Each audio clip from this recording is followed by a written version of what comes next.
Yeah. Good afternoon, students. Welcome to the Audit Insights, right? Our journey has started on 21st January and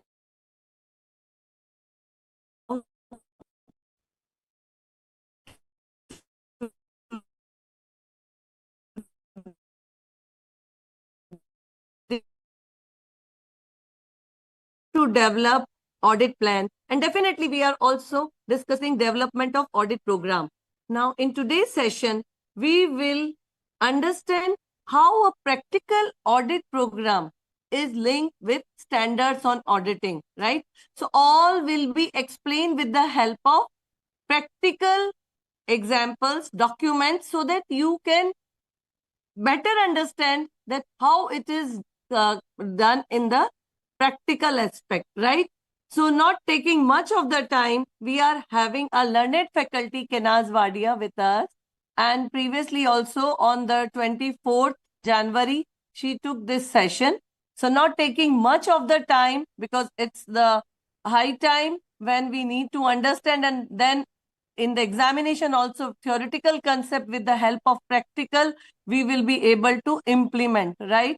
So not taking much of the time, welcome Kenaz. Thank you very much for Thank you, taking ma'am. the session on 24th.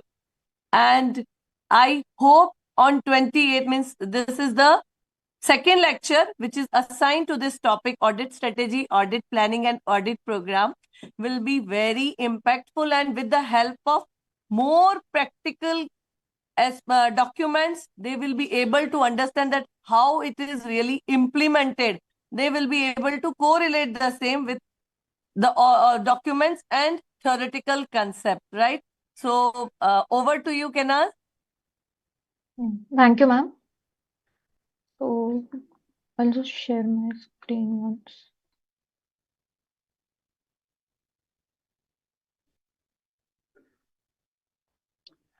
My screen is visible, correct? Okay, Yes. thank you. Okay. So good evening, everyone. And once again, today we are connecting, like ma'am mentioned, for the topic of audit strategy, planning, and program. So today we'll just continue from where we left off on Saturday. So just a quick recap we will do for what we discussed. So we discussed on the independence aspects, very important. You need to be independent. Your firm needs to be independent. Independence as per various rules and regulations that we had gone through. Understanding of the entity, so that we'll still keep at the back of our mind, because like we discussed, understanding of the entity is very important to anything, so like everything that we will be doing, that is the core basic of how we will plan our audit program and strategy. We also discussed about the team dynamics as to what composition of the team should we keep. We discussed about what typical points could be there when we are brainstorming, when we are having our initial discussion, say with the management within the team. So, as part of those discussions, so we'll just quickly cover upon the fraud risk assessment. So, again, very important that we give specific time during our planning phase to fraud risk assessment, because fraud जहाँ भी होगा वो हमें बता कर तो होगा नहीं. Client, if the client is intending to do such a thing, client हमें सामने से आके तो नहीं बताएगा कभी भी that okay, I'm intending to do a fraud. So it is our paramount, our responsibility as independent auditors to keep our professional skepticism high, and to ensure that we have required checks and balances in place in order to mitigate this fraud risk. So first thing foremost, like what we'll need to do is, as part of our planning procedures, we'll need to do adequate brainstorming, we'll need to do inquiry with the client, we'll need to do our analytical procedures, we'll need to do procedures over key financial statement line items, in order to ensure or in order to catch whether there are any such so-called red flags, any such anomalies, any such things which a normal person looking at those numbers, at those facts and circumstances, could raise a doubt. That doubt we as auditors also need to raise. Again, as part of brainstorming, just an update on this, that fraud risk assessment, since this is very peculiar, difficult to identify, that is why it is like it could be a fraud. So this discussion needs to be led by the senior team members, preferably by the partner who is there on the client, since they would be the most experienced person on that assignment on that client. So they need to lead the fraud risk discussion. So partner leads this discussion. They'll need to consider, depending, again we'll go back to our original understanding of the industry of the client as to what type of fraud could be there. अब आप service industry का अगर आप audit कर रहे हो तो obviously will not be discussing on some inventory fraud, because service industry में वो चीज एप्लीकेबल ही नहीं है. Similarly vice versa. तो अगर आप कोई मैन्युफैक्चरिंग इंडस्ट्री को ऑडिट कर रहे हो तो उसमें सर्विस रेवेन्यू रिकॉग्निशन का फ्रॉड नहीं आएगा. सो we need to be very clear on we need to again like link back it to our understanding of our entity, understanding of the business of the entity, in order to be able to consider, or in order to be able to think as to what practical fraud risk could be there. Inquiry of the management, so we'll just have a look at a detailed document for inquiry of the management in the next slide. A revenue and estimate forecast. So हम जब planning करते हैं तो usually we'll take a budget from the client. Now, example, if your client usually has been making revenue in the range of say 100 to 150 crores, and this year all of a sudden you find that their forecast or their budget is 500 crores, and you do not see any such major capacity expansion on the client, any such major कोई ऐसा कुछ change नहीं हुआ उनके manufacturing process में. Still they have such an aggressive budget. So that should immediately raise our professional skepticism, should immediately be a trigger point for us, that as to why is this happening? Has the management become very aggressive? Is there something wrong? और अगर ऐसा कुछ है, and if the client does not have the supporting infrastructure for that, there is a very high probability कि जो next year का sales होगा वो भी they will try to book it in the current year in order to meet the target. Because of course अगर target set किया है तो किसी ना किसी का तो remuneration उससे linked होगा ही. Somebody would be there who would be benefiting from achieving that target, or vice versa will have a penal provision from those targets not being achieved. So that we'll need to check. Journal entries testing specially during the period and.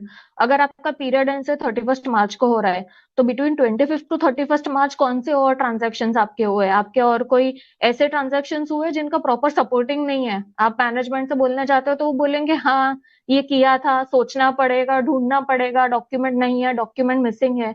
if any such things we find, especially during the year end, and when an entity has some unusual forecast, has very aggressive budgets, has very aggressive targets, if your entity is listed, or agar investor news mein aisa aa raha hai that okay they are projecting say 20% profit increase, 40% profit increase, so that all these things will propel us, that we put on our thinking caps, we go back to our fraud risk assessment and think whether there can be a fraud in these cases or not. So we need to, and here is where your senior team members ka experience, audit experience will come into picture. And you guys, as the start, when you are starting off your audit journey, you will need to take guidance if you notice any such thing from your senior team members as to what enhanced audit procedures, what changes in our original audit strategy and program we need to do if we ever encounter such things. Management override assessment, कल तक वहां पे एक prepare, maker और checker था कि one person was preparing some documents and the other person was reviewing them, but all of a sudden जैसे ही मार्च आया दैट वाज ओवररिडन. अब एक ही बंदा है who is very close to the management, that person only is preparing the documents, that person only is approving the documents, and that person only is posting entries in the system. So there is nobody overlooking that person. There is only one person who is doing it. That is over interference of management, over interference of promoters. Any such thing, whenever you find, maybe we may not be that experienced enough to identify whether there could be a fraud, there could not be a fraud, there could be any other situation also. However, it is our responsibility, being there on the field, being the eyes and ears of your audit team, of your audit partners on the field, that if any such circumstances we encounter, we go and raise that immediately to our senior team members so that we do not miss any such fraud indicators identified. So this is how typically your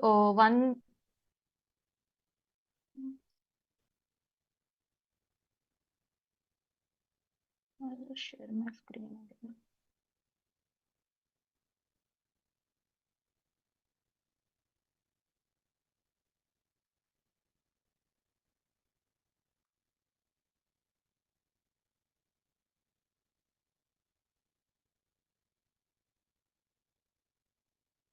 So this is how typically your typical management representation letter. So during our audit period, we take a management representation also from the management, because if you recollect back to our engagement letter that we saw, that preliminary responsibility for identifying any fraud on the client, on the on the company that we are auditing, lies with the management. Ours is a secondary responsibility. We are not supposed to check 100% of the documents, 100% of the invoices, 100% of the entries. We will always have a scope limitation, because ultimately हम बाहर से आके audit कर रहे हैं, but management उनकी खुद की company है. They are the company. They are supposed to identify. It is their first line of responsibility to identify fraud. So we as auditors, of course, it is also in our purview to check, to see whether there are any such fraud indicators identified. However, the first line of responsibility remains with the management, and hence this is how typically we will be taking a management representation on fraud risk from the management, which will be addressed to our audit firm. Management representation for whatever year ended. So herein the management will state that we have disclosed to you any instances if we have come across for fraud that came to our knowledge involving management. Not just management, not just अगर वो client से हुआ है, कोई employee ने fraud किया है, कोई एम्प्लॉय मान लो कैश लेके भाग गया, कोई एम्प्लॉय ने कुछ असेट के साथ कुछ मिसअप्रोप्रिएशन किया है, anything, any instance of fraud, if the management has noted, they are supposed to inform us. We have disclosed all known instances of non-compliance or suspected non-compliance with laws, regulations, with related party relationships, हमारे internal systems, हमारा कुछ भी जो भी चीज जो disclosures होने चाहिए थे, assets, liabilities, transactions, contingent liabilities, anything. So this needs to be signed by an appropriate level of management and given to us. And we as auditors, of course, this representation will not end our responsibility, but it will be like a cushion for us that, okay, not only us, but management also has not identified any fraud. So let's have a look at a case study on fraud risk. So say you're auditing a company, normal 50 crore manufacturing company. However, the sales went up by 40%. Receivables were like say 8 crores and 60 days old. And the gross margins are improving despite the industry facing margin pressure. So overall जो भी industry है, उसमें margin pressures है. So how come it is that your sales and your gross margins are improving even though these industry pressures are there? So if you are faced with such a scenario, then what could be the typical red flags? What could be our typical indicators which could point us कि हाँ कोई fraud हो सकता है? So there could be sales to unknown customers who may or may not be genuine.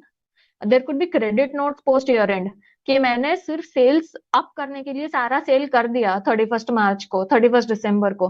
However सामने वाला बोलेगा मैंने तो कभी ऑर्डर ही नहीं किया. So that person will again return दो sales and will raise a credit note. Post period में मेरा वो ट्रांजेक्शन नलीफाई हो गया. हाउएवर ड्यूरिंग द पीरियड मेरा सेल्स इन्फ्लेट हो गया, मेरे मेरे टारगेट मीट हो गए. अगर मेरे इन्वेस्टर्स का कोई टारगेट था वो मीट हो गया, मेरे मार्केट के एक्सपेक्टेशंस मीट हो गए. So that is why it becomes very important for us that we also have a look, we also check these year-end credit notes if you encounter such a scenario, what we are discussing. Round tripping with related parties, again, शायद may be सामने वाला वो goods accept ही ना करे अगर आप उसके godown पे भेजो, बट आपका रिलेटेड पार्टी होगा वो तो कर लेगा ना कि हाँ भाई तू मेरे वहां भेज दे goods, I will keep it for some time. आपका ऑडिट हो जाता है, उसके बाद में I will send it again और आप मेरे को क्रेडिट नोट रेज कर देना. तो आपका टारगेट भी अचीव हो गया, नेक्स्ट ईयर का तब देखेंगे. इस साल का आपका टारगेट अचीव हो गया, you have been able to comply with your investor expectations and this is how you have been able to inflate your revenue, which was actually never a revenue in the first place. You never had that order.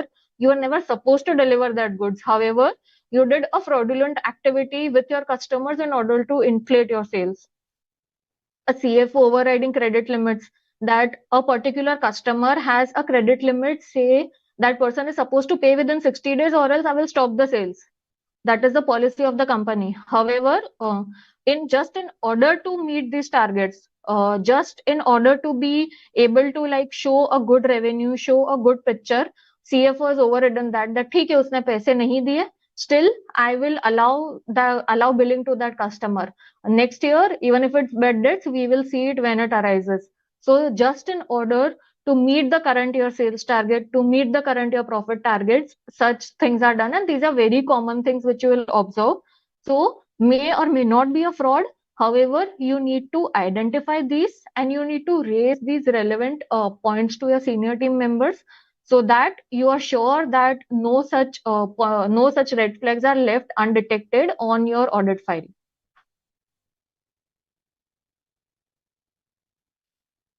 So with this, these are of course fraud risk as a topic. It's like infinite. We can go on and on that.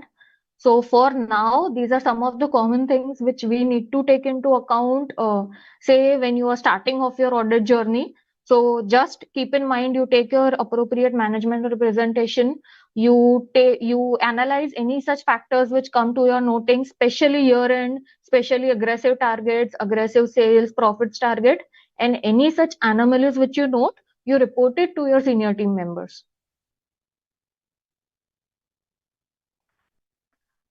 So now we will start with the second topic, that is materiality determination. So materiality, it's like our auditor's best friend. So ये बताएगा हमें कब क्या कितना देखना है, कितना नहीं देखना है, कितना हमें जरूरी है देखना, और कितना हम एक लेवल तक के नीचे जाके जाने दे सकते हैं that okay this is not material. So materiality determination, again very important. This is around what your entire audit will revolve. So any audit that you are doing, anything, any anomaly that you find, your first question will go back, is it material? अगर material है तो मेरे को देखना है, can I live with this? Will this have a reporting implication or not? And again, materiality is a subjective area, and different types of materiality may apply to different things. Like for example, qualitative factors which are listed herein. So fraud, अगर कोई भी fraud है, irrespective of the materiality, if there is a fraud, we need to investigate into that. हम ऐसा नहीं बोल सकते कि अमाउंट मेरे लिए मटेरियल नहीं था इसलिए भले मुझे फ्रॉड मिला, मुझे दिखा कि कोई एम्प्लॉय ने फ्रॉड किया है, some employ has stolen cash, some employ has stolen assets, still मैंने उसको जाने दिया, नहीं, that is not acceptable. So materiality अपनी जगह है, नंबर्स अपनी जगह है, but these qualitative factors also we need to take into account whether like any such fraud, any regulatory violation. अब अगर suppose आपका Companies Act, we'll take the same example of fraud, linking it to our previous topic also. So supposing if your Companies Act says that any fraud over a certain threshold is to be reported to the central government, आप ये नहीं बोल सकते कि मेरी materiality उससे ज्यादा इसलिए मैंने उसको रिपोर्ट नहीं किया. If you have such a fraud on your file, even though it may or may not be material, your act will overrule your materiality requirements. You will have to report that. Say in management compensation, supposing भले आपकी materiality says 50 lakhs, you notice a fraud of only 1 lakh, but that 1 lakh of fraud has been done by your director or has been done by your finance controller. Now imagine you are only able to find this. But agar the person who is at the topmost authority, if that person only is committing fraud, हम क्या expect करेंगे नीचे वालों से? Obviously that culture will trickle down, linking it back to what we discussed in the earlier session. How is the tone at the top? So if we find any such fraudulent reporting done by any such person, senior person, your finance controller, your directors, your CFO, any such person who is in a very important decision-making authority of the company, and if that person is involved in a fraud, our materiality will take a backseat, and you will have to bring in this qualitative or this overarching factor कि इसका मेरे overall पे क्या impact हो सकता है financial पे. If your directors, your CFO, your senior team members, or your senior client personnel itself are involved in any fraudulent activity, आप कैसे मान लेंगे उनका कोई भी अप्रूव किया हुआ ट्रांजैक्शन सही होगा? So before we go on to the calculation and application of materiality, just ensure that you apply materiality practically on your clients. you take this into consideration कि ये सारी चीजों में materiality apply नहीं होगी. These all factors, your fraud, your regulatory violations, any fraud done by your senior management, all of these will override your materiality, and these you will have to consider them material, even though it may not be falling into your typical bracket of materiality. So just take a minute and read through. So these could be your typical benchmarks that we use for materiality.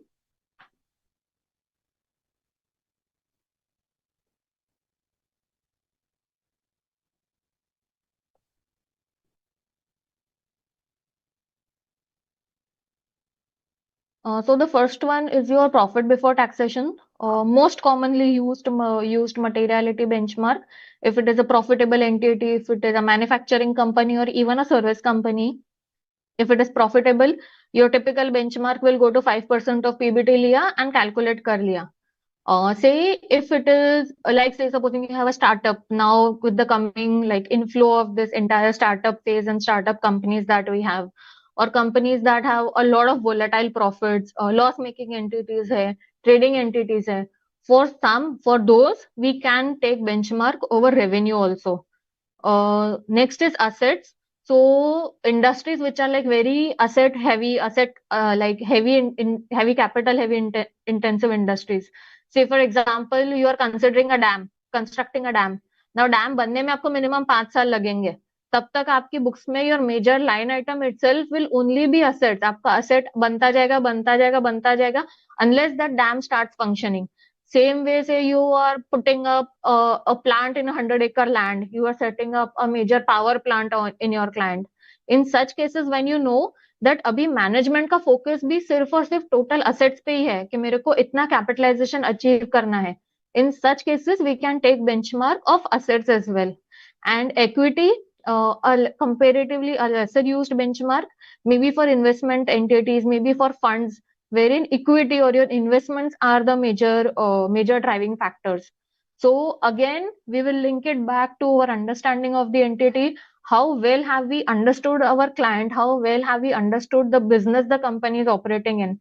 That will be a major contributing factor as to how we determine the materiality for our client. Whether we know that this entity is profit making, we know the key for this entity is revenue and not profits for startup phases. Key is assets for capital intensive industries, or equity for investment entities. There could be other benchmarks also. However, those are fairly less used and will depend on a case to case basis.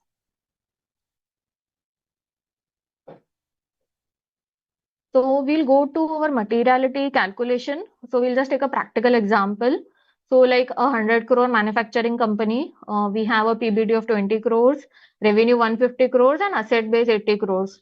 However, if we observe that the entity has been making say consistent profits, year on year profits, then PBT would be the most appropriate benchmark, considering what we discussed in the earlier slide, that even the focus of the management will be okay, मेरे को profit बढ़ाना है अपनी company का. So herein we'll take 50% of 20 crores, that is 1 crore.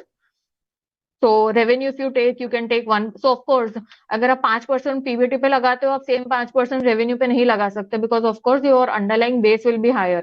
So just have a look at it. Herein we are putting 5% on PBT. When it comes to revenue, it comes down by 1%, and if it comes to asset, it comes down by 0.5%. So this 5% we just cannot hold on to. कि 5% PBT पे भी लगाया, तो 5% only I will apply on revenue also, because आपका underlying का amount बढ़ जाएगा. Always your PBT will be the lower number, revenue उससे ज्यादा and asset base उससे भी ज्यादा. So herein if you consider on PBT 1 crore, then still if you could have some risk factors के okay entity में कोई CFO का resignation हुआ है, directors का resignation हुआ है, anything if you identify, then I'll take a benchmark say slightly below 1 crore. 1 crore तो मेरा एकदम upper limit है, so I'll take my overall materiality as 80 lakhs. So anything से लेके everything which is identified, misstatement identified above 80 lakhs, that will directly impact my audit opinion.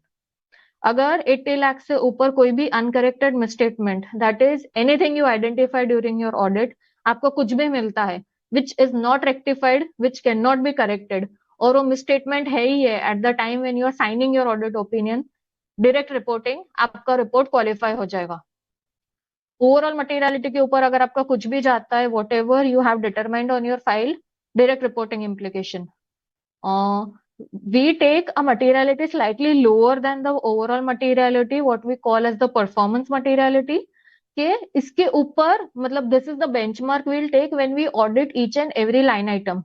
So say for example if you're auditing revenue, तो 50 लाख के ऊपर अगर कुछ भी है, that you will put more focus कि okay इसके ऊपर अगर कोई इनवॉइस जा रहा है ये मुझे टेस्ट करना है, इसके ऊपर कोई ट्रांजैक्शन जा रहा है ये मुझे टेस्ट करना है. So that is your midway performance materiality which you will use practically in your audit testing for all the line items. And trivial, so say if you're taking 10% of your overall materiality, that is 8 lakh, so then you can live with this कि अगर okay इसके नीचे का कोई भी अगर misstatement मिल रहा है, not fraud again not fraud, misstatement मिल रहा है, I can live with that, that is fine. 8 lakh के नीचे है, I'll just inquire with the client and document in my file and I can live with that. Of course you have to take care कि अगर आपको 7-7 लाख के भी अगर आपको 15, if you find supposing total 15 such instances, that total will go above 80 lakh. तो वैसा नहीं होना चाहिए कि your client has very smartly played, कि उनको पता है आप क्या मटेरियलिटी रखोगे तो उन्होंने वैसे छोटे छोटे नंबर्स के फ्रॉड करके रखे हुए हो. So that also should not be our case. However at a stand alone level अगर आपको सिर्फ पूरे पूरे आपके ऑडिट प्रोसीजर्स में सिर्फ रेवेन्यू में आपको एक अगर 7 लाख का डिफरेंस मिला है which is below our trivial materiality level, we can live with that. तो ये हो गया एक understanding. Now when we are practically going on our field and auditing, जब आप एक्चुअली में अपना ऑडिट स्टार्ट करोगे, what you will need to document, ये सारा डिस्कशन ओरल नहीं हो सकता है. You will need to have your materiality memo in the file. Benchmark आपने क्या लिया, what we discussed earlier from this and why. मैंने रेवेन्यू लिया तो क्यों लिया, प्रॉफिट क्यों नहीं लिया, मैंने असेट्स क्यों नहीं लिया. So this benchmark also you will have to document it with justification that okay it is a startup entity, management का फोकस रेवेन्यू पे है इसलिए मैंने रेवेन्यू लिया. This is a normal manufacturing entity इसलिए मैंने इसमें बेंचमार्क प्रॉफिट लिया और रेवेन्यू नहीं लिया. Qualitative factor assessment what we discussed earlier, there are no such frauds identified, no such resignations, no adverse news, anything. And of course that has to be approved by your senior team members or your engagement partner.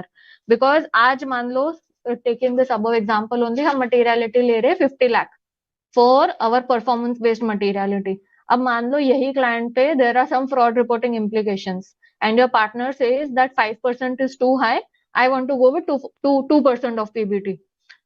You will have to redo your entire testing. आपको पूरा पूरा testing will be null and void, आपको वापस से शुरू करना पड़ेगा. And supposing if this is identified say 1 week before your audit sign off, it is total havoc and chaos which is happening on the field.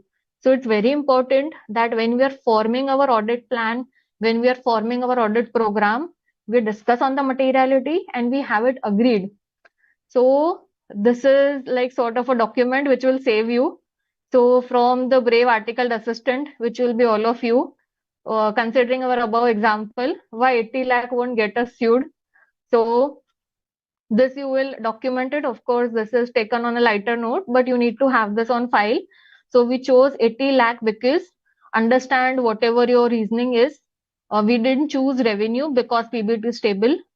We didn't choose assets because we are not a real estate company. And partner approved on this date after you explained to them and you followed up with them 3, 4, 5 times. And this is a typical example, though on a lighter note, but you will have to document this sort of a materiality memo on your file.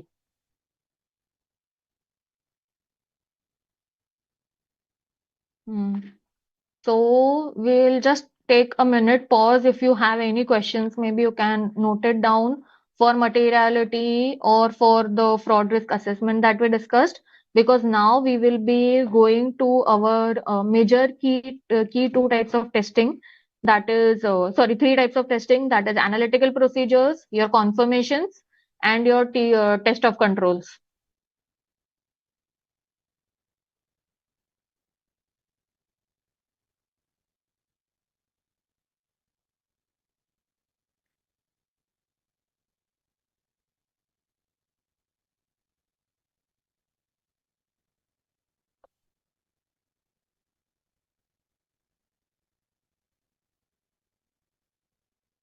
Just to give a brief before we deep dive into those topics, that is contents of audit program.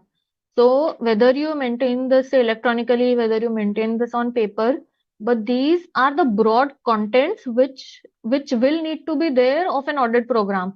So what are the nature of procedures that you did? आपने उस पे control testing किया, आपने उस पे substantive testing किया. We'll cover both these in detail. आपने उस पे कितना sample size लिया, and your sample size directly will be linked to your materiality. आपने उस पर डॉक्यूमेंटेशन क्या किया, आपने कब वो टेस्टिंग किया, आपने वो टेस्टिंग बिफोर ईयर एंड किया, आफ्टर ईयर एंड किया, कितना टेस्टिंग किया, who will be the team member who will perform each procedure, linking it back to our audit team dynamics that were discussed, and who reviewed that work. Just doing the work is not enough, that work has to be reviewed. So आप काम करेंगे, your audit will not end in there, your audit will end when your senior team members also review your work and are fine with the final conclusion of your work. So this is just a broad-based sample. Of course, it can go into pages and pages of say each and every line item which is there on our financial statements in your balance sheet and P&L. तो आप हर एक में क्या testing procedures करेंगे? Like we'll take 2-3 examples from here. So firstly is inventory audit program. So हम physical verification करेंगे inventory का, हम inventory के cut off procedures टेस्ट करेंगे. Like we discussed earlier, year end का इन्वेंटरी कौन सा आया गया, मैनेजमेंट को सेल्स ज्यादा दिखाना था तो उन्होंने फिक्टिशियसली इन्वेंटरी तो नहीं आउट कर दिया है, इन्वेंटरी उन्होंने बराबर वैल्यू तो किया है, दैट इज आवर कॉस्ट और NRV whichever is lower, our basic AS two principles. Inventory का एजिंग, ऐसा तो नहीं है कि हमारा इन्वेंटरी 3-4 साल पुराना है विच इज ऑब्सोलेट, अब वो टेक्नोलॉजी नहीं रही, अब वो प्रोडक्ट का डिमांड ही नहीं है, and still that inventory is sitting in our books. We'll take another example. Say, for example, revenue. We'll go with this E example. So revenue, verify the dispatch documents. We discussed earlier कि अगर management को अपना sales inflate करना है, they will dispatch revenue जिसके सामने वो सामने वाली पार्टी ने मांगा ही नहीं है. Still I am sending those goods and after year and I will get them returned. Or timing of revenue recognition, transfer of control, or credit notes and sales returns, what we have been discussing, analytical procedures, like we saw that though there is a pressure on margins, how come is it that my profits are increasing? Next example, if we are taking about fixed assets, then we can see physical verification, equally important, like for inventory, physical verification of fixed assets is being done. Capital versus revenue expenditure, your basic principles of AS10 will come into picture here. Depreciation calculation, depreciation उन्होंने सही से calculate किया है कि नहीं, कोई asset पे impairment हो रहा है या नहीं हो रहा है. Linking it back to our climate risk that we discussed the earlier in our earlier session, that if you have a coal plant, but however, if the government is saying that because of my net zero target, I need to close this, it is a direct impairment indicator. So all of these, you need to know your client, you need to know your industry, your entity. You need to discuss with your senior team members, discuss for the materiality considerations, understand what is going not just on your client, but हर एक line item में क्या क्या जा रहा है, आपका inventory क्या कैसा है, उसका mix क्या है, आपके assets क्या है, what is their typical location, उनका is there any impairment indicator noted, what is your revenue cycle, आपका revenue कैसे recognize होता है. All of these things only and only when we understand them in detail, then we'll be able to put on pen and paper a detailed audit program which will help us ultimately when we execute this. We can be sure of that the audit opinion that we are giving is true and fair, and there are no undetected or uncorrected misstatements or frauds which have been left undetected by us. So you can just take a minute and just read through the sample audit program for each line item, for labor, for statutory dues and compliances, for production and cost accounting, for purchases and material consumption, for controls testing.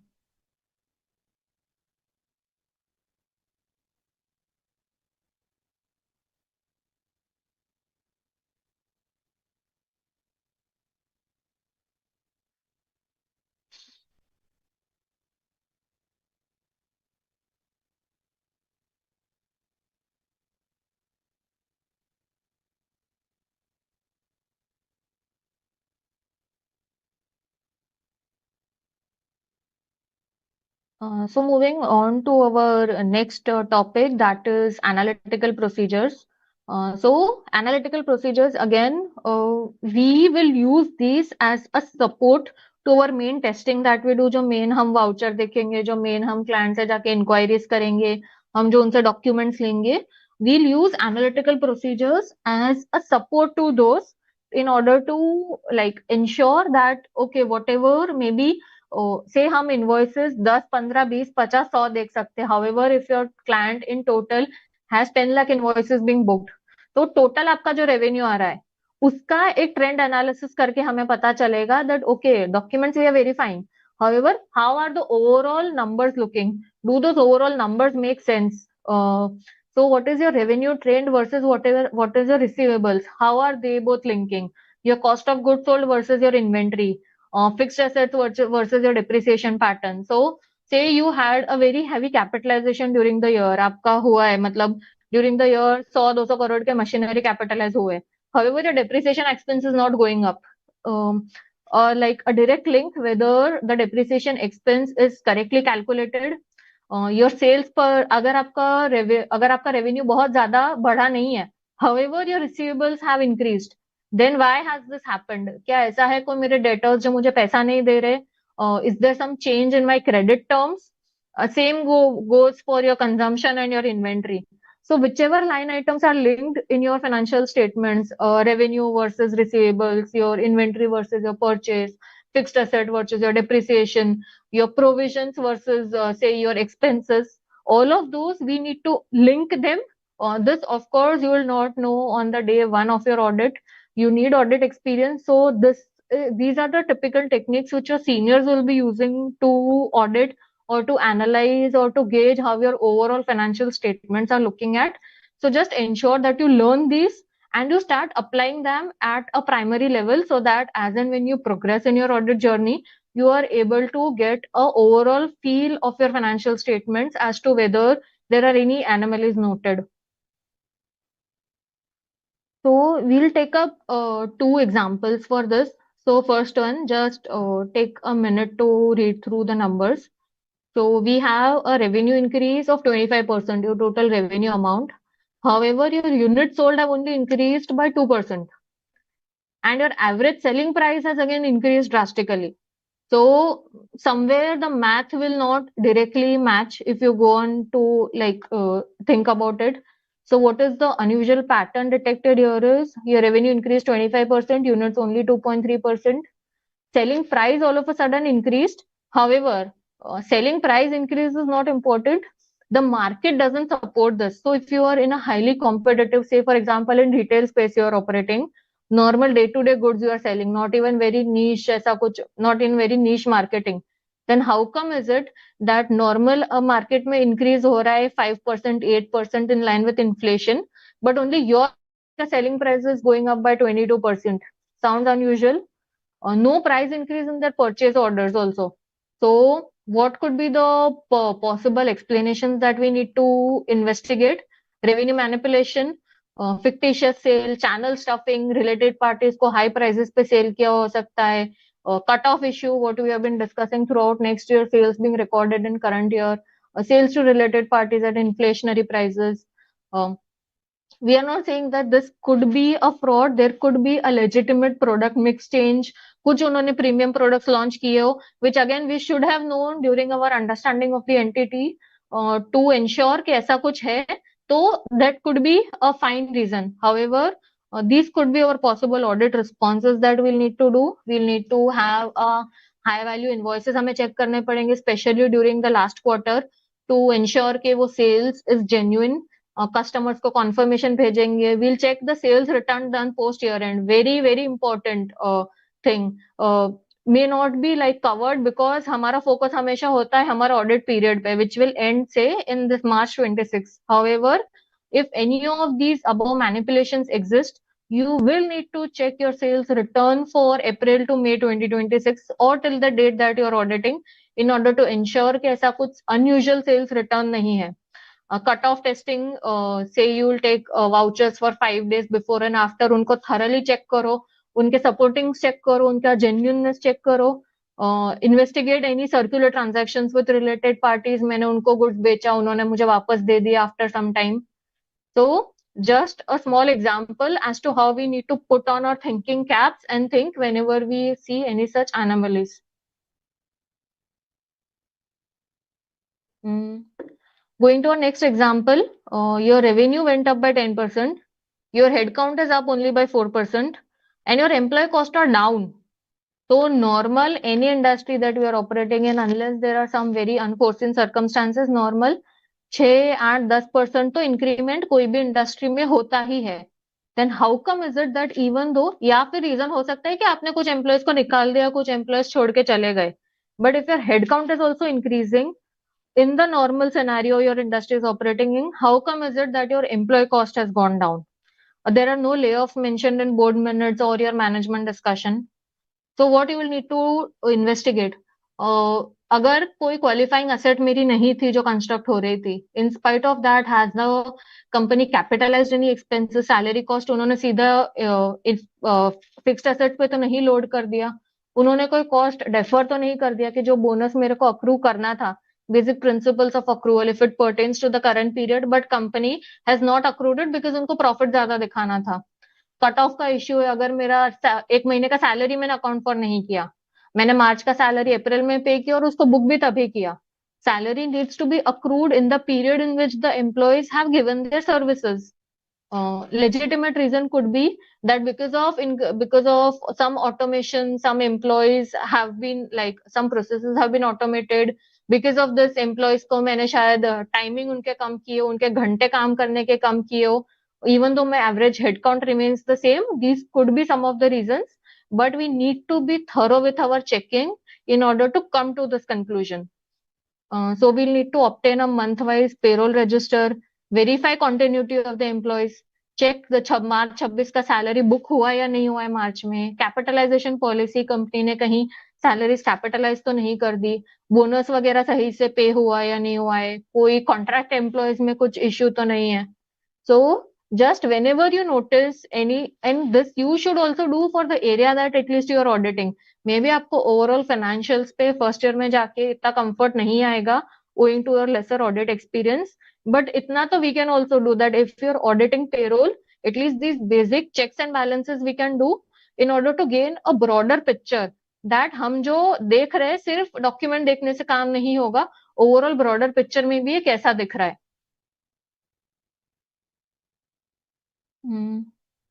So we complete our analytical procedures part here, and now we'll go on to our next thing. Again, very, very important, that is your external confirmations. तो first question आता है, हमें conformation लेना है क्यों है? हमें ऐसा थोड़ी लग रहा है कि मैनेजमेंट हमसे झूठ बोल रहा है, but we need certain external confirmation, certain confirmations from companies, from entities who are not part of your management, who are not part of your say related party structure, to confirm that whatever entries your client has been doing, what balances your client is showing, are they correct or not. So again, say it could be your receivable confirmations, your accounts receivable, accounts payable confirmations. Bank confirmation is a must. We need to take it on every client.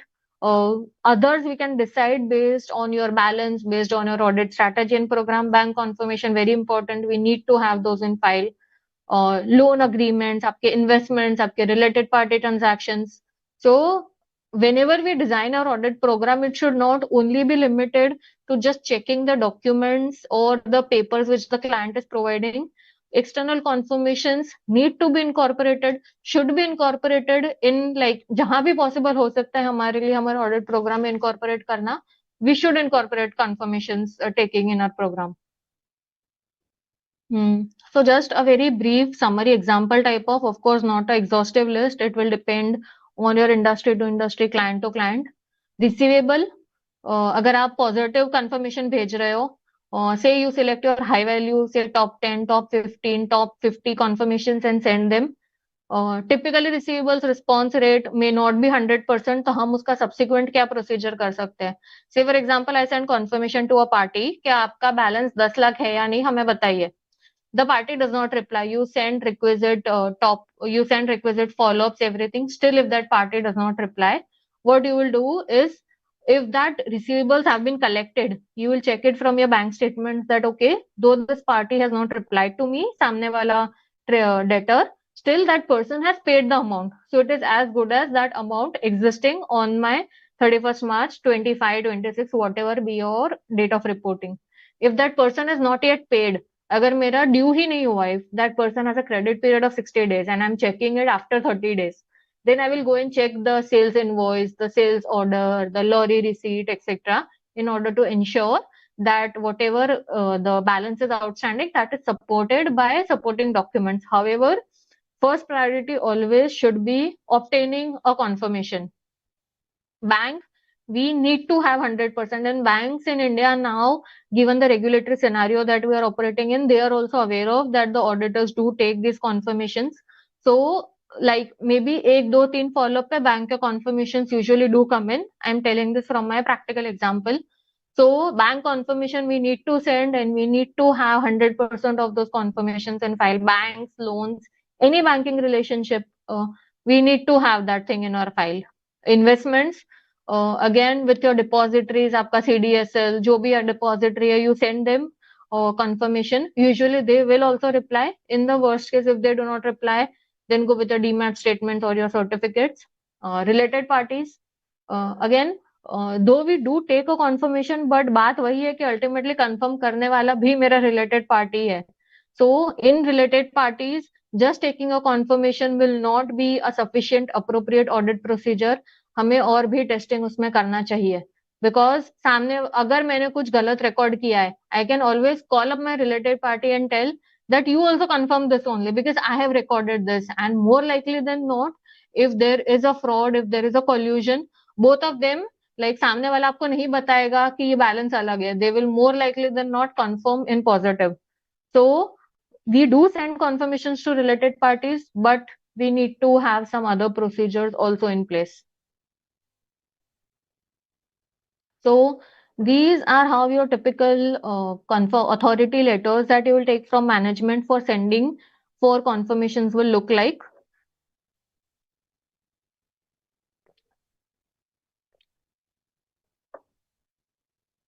So you will address it, say, to your debtor ABC Manufacturing. The client will say that our auditors, whoever is there, are conducting audit of our company's financial statements as of December 31, 25. Please confirm directly to our auditors whether balance of 25,50,000 shown by you is correct or incorrect. If incorrect, provide the correct balance. यहाँ जो ये line I, if incorrect, provide the correct balance, this becomes a positive confirmation. Same thing if you look at it to the other side of the screen. If incorrect, contact the auditor directly. अगर सही है कुछ मत करो, that is a negative confirmation. If incorrect, please provide. If correct, then also please provide. That is a positive confirmation. Just some points to note in this. Always your positive confirmation will hold a much larger significance than your negative confirmation. So try wherever you are relying on confirmations, try sending positive confirmations only. They will always give you a better audit evidence. Confirmations need to be replied to the audit form, whether you do it by post, whether you do it by email, whether you go and collect it. They need to be replied to us as auditors and auditors only. Management collecting the confirmation on our behalf, uska sanctity khatam ho gaya. There is always a high chance management can manipulate with it, can manipulate with the electronic or the physical document. If you are taking a confirmation, if you're showing that as part of your audit program, if you are documenting that as part of your audit program, you need to receive it directly. No other option. Banker confirmation letter, again, very important. We need to have this for almost all of our audit clients. All your audit programs will contain a bank confirmation taking procedure. So this is how your authority letter will look like. So to the branch manager, audit confirmation, confirm directly to our auditors. Like you can see, यहाँ पे भी लिखा था. Please respond directly to whatever your limited liability partnership, whatever your partnership firm is. You need to ensure that the confirmations are coming directly to the auditors. Balance in the account, details of all loans, overdrafts, credit facilities, guarantees, asset mortgage, any other contingent liability, anything. So bank confirmation is not typically only a current account confirmation. It will contain a lot of things, including your loans, any banking relationship, what you can think of, your bills discounting, a credit facility, interest, guarantees, letter of credit, bank guarantees, everything. So bank confirmation very important to send and very important as to be dispose of, how we dispose of in our audit file. This is an example of a related party confirmation. So director, if you're sending in, so we'll say, please confirm payable to you this amount, transactions with you, rent paid, purchase, loan, interest, how whatever. Again, confirm directly to our auditor. Every confirmation that you send, if it is a positive confirmation or negative, you need to have the statutory line in your confirmation. Please send directly to our auditor, and we should ensure that we receive directly at our, say, at your office ka registered address, on your registered email, however you are receiving as per your firm policy, but we receive that. uh, just some of the common issues that we may face in external confirmation, because again यहाँ पे we are dealing with multiple third parties who may or may not know us, who may or may not even be interested in replying to us. सामने वाले maybe will think कि मुझे क्या मिलेगा reply करके, छोड़ देते हैं, वो मेल भेज रहा है, वो रिमाइंडर भेज रहा है, जाने देते हैं. So this is when your low response rate will come. Exceptions और disagreements, अगर सामने वाले ने रिप्लाई कर दिया and that person says that मेरा इतना नहीं इतना रिसीवेबल है, मेरा बैलेंस ही अलग है, we'll have to have reconciliations in place. Timing difference है या फ्रॉड है, हाउ डू वी नो? तो मैनेजमेंट इंटरफेरेंस, अगर मैनेजमेंट बोलता है नहीं लेटर आप डायरेक्टली मत भेजो, हम भेजेंगे, ईमेल आप मत भेजो, हम भेजेंगे. रॉन्ग रिसिपिएंट, अगर आपको ईमेल एड्रेस ही उनका गलत मिला है, अगर आपको उनका एड्रेस ही गलत मिला है, if there is some independence violation in sending of this confirmation, excess of management interference, या फिर ऑडिटर ऑल्सो गिव इन के ओके ठीक है आप भेज दो. So any such thing happens, your confirmation process will go for a toss. What could be possible fraud risk indicators? जो management बहुत ज्यादा हेल्प करना चाह रहा है आपको कॉन्फर्मेशन भेजने में, कि मैं भेज दूंगा, मैं conformation, I will send the confirmation, I will get the confirmation, I will follow up. No, not done. Confirmation is an independent process, and we need to ensure through the auditors send it, the auditors receive it. No response. Again, हम कुछ beyond a point, maybe you may be helpless if there are customers, and that if for third parties, if they're not willing to respond beyond a point, we can't do anything. Then unusual confirmations, round numbers में आ रहे हैं, hand written आ रहा है conformation में. अगर कोई reconciling item आ रहा है और मैनेजमेंट बार बार एक्सप्लेनेशन बदल रहा है, पहले बोलेंगे कुछ सेल्स रिटर्न था, फिर बोलेंगे हमारा इनवॉइस बुक करना रह गया, फिर बोलेंगे प्राइस डिफरेंस था. So we need to be careful with our confirmation sending procedure, that we send it, that we receive it independently. In case of any mismatches noted, we deal with it accordingly upfront. And secondly, if confirmation nahi aata hai, so even in our audit program, just having a strategy of sending the confirmation is not enough. If confirmation is not received, then what? वो भी हमें starting में plan and programme करके रखना पड़ेगा.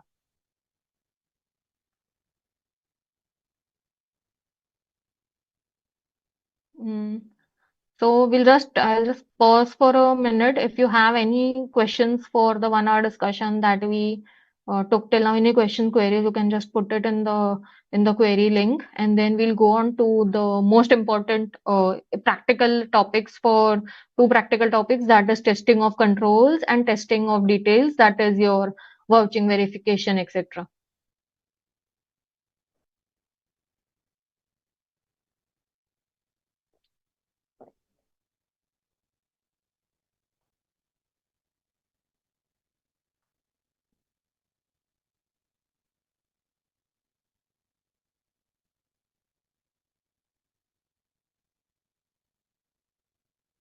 So coming to the next topic that we have, that is test of controls. So typically what are controls? So just think of it like, say when we are evaluating test of controls and test of details, कि आप एक inventory verify करने जा रहे हो. So when you go to a godown, so you will find that okay, there will be a gatekeeper, एक watchman होगा, एक godown in charge होगा. You will see whether they are doing their duties properly, कि हाँ बाहर जो gatekeeper है, बाहर जो वॉचमैन है, they have the appropriate security. कोई भी गुड्स अगर अंदर जा रहा है या बाहर आ रहा है, तो there are appropriate checks and balances के हाँ किसी का साइन होके जा रहा है, किसी के अप्रूवल से जा रहा है, कोई भी ऐसे ही नहीं अंदर गया और 2 पेटी निकाल के चला गया हमारे गोडाउन में से। तो there are people who are sitting there are people who are monitoring, कुछ भी गुड्स अंदर आ रहा है so they prepare a note, they will stack it up properly. कुछ भी गुड्स अगर बाहर जा रहा है then also they will have the sign, वो कंपेयर करेंगे कि हाँ ट्रक में 10 बॉक्सेस लोड हुए तो उतने ही होने चाहिए थे, 2 एक्स्ट्रा नहीं चले गए या 2 कम नहीं चले गए। So giving a very like an informal example, ये सारा जो भी प्रोसीजर हो रहा है टिपिकल एक इन्वेंट्री के गोडाउन में, these are your test of controls, ये सारे कंट्रोल्स है। That we have the security, we have somebody who is approving goods का dispatch, we have somebody who is approving goods का intake, so these are your controls। और हमारा test of details क्या होगा कि जो भी गुड्स अंदर आया उसका परचेस डॉक्यूमेंट क्या था, उसका सेल्स, जो भी गुड्स बाहर गया उसका सेल्स डॉक्यूमेंट क्या था, हमने जो परचेस किया वो सही वैल्यू पे परचेस किया, सही वैल्यू पे हमारे बुक्स में वो रिकॉर्ड हुआ, उसका एनआरवी प्रोविजन करना है या नहीं करना है गुड्स का। सो when you're checking of your values, the ultimate amount that is going in your financial statement, so your this will go and sit in your balance sheet as inventory। so वो inventory का जो value आ रहा है वो value सही है या नहीं है, that is your test of details what will cover after this। और ये सारा जो प्रोसीजर है इन एंड अराउंड का कि हमारे कंट्रोल सही चल रहे हैं या नहीं, that is your test of controls. तो यू मे थिंक कि मेरे को कंट्रोल करने की, टेस्ट ऑफ कंट्रोल्स की क्या ही जरूरत है अगर if I am able to directly take comfort over my value.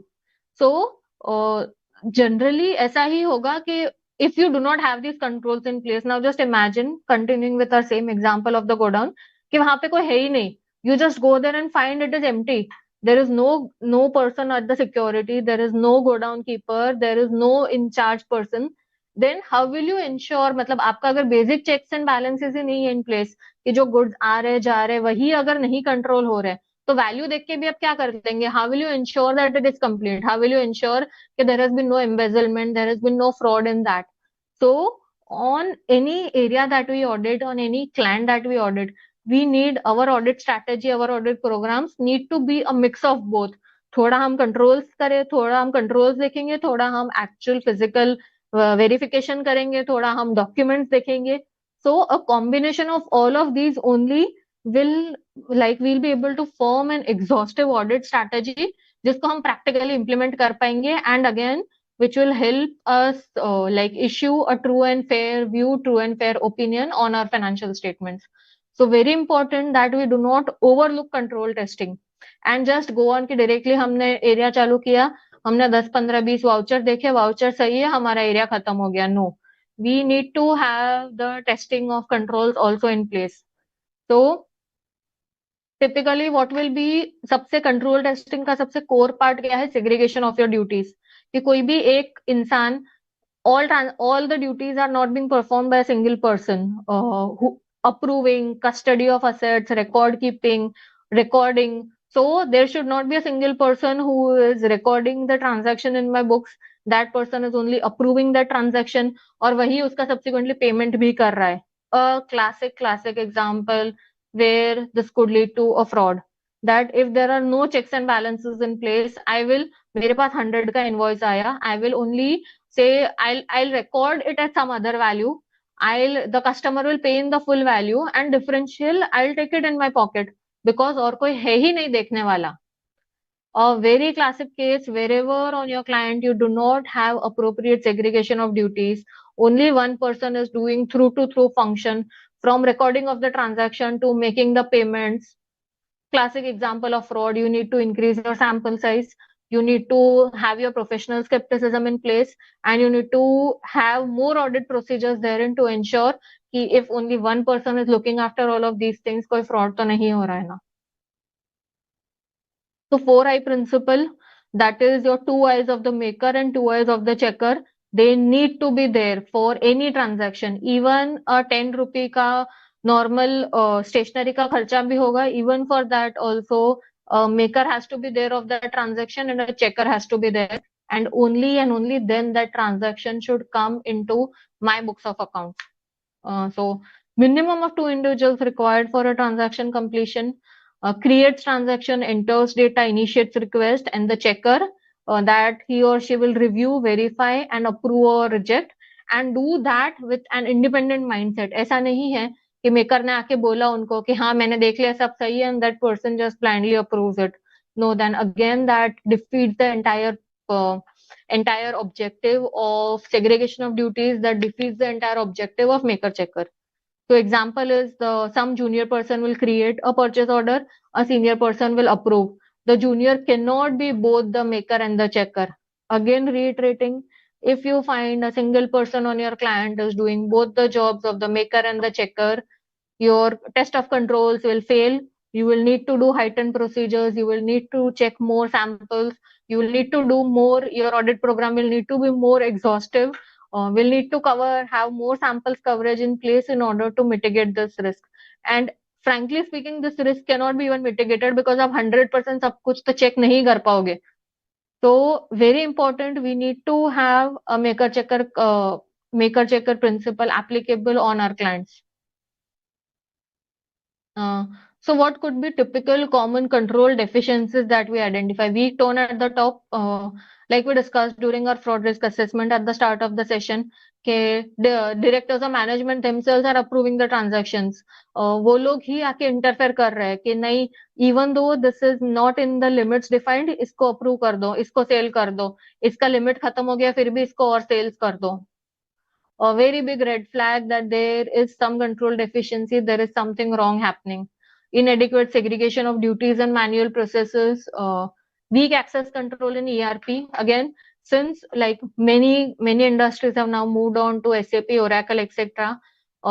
Because each and every SAP license has a cost. When you actually go on practically on the ground, you will realize this. कि हर एक इंसान को जिनको SAP का login दिया जाता है, that is a cost to the management. तो कितनी बार for cost cutting what they will do is they will only take 1 or 2 SAP login. So the person who is entering the entry and the person who is approving the entry, they can do it by one single login.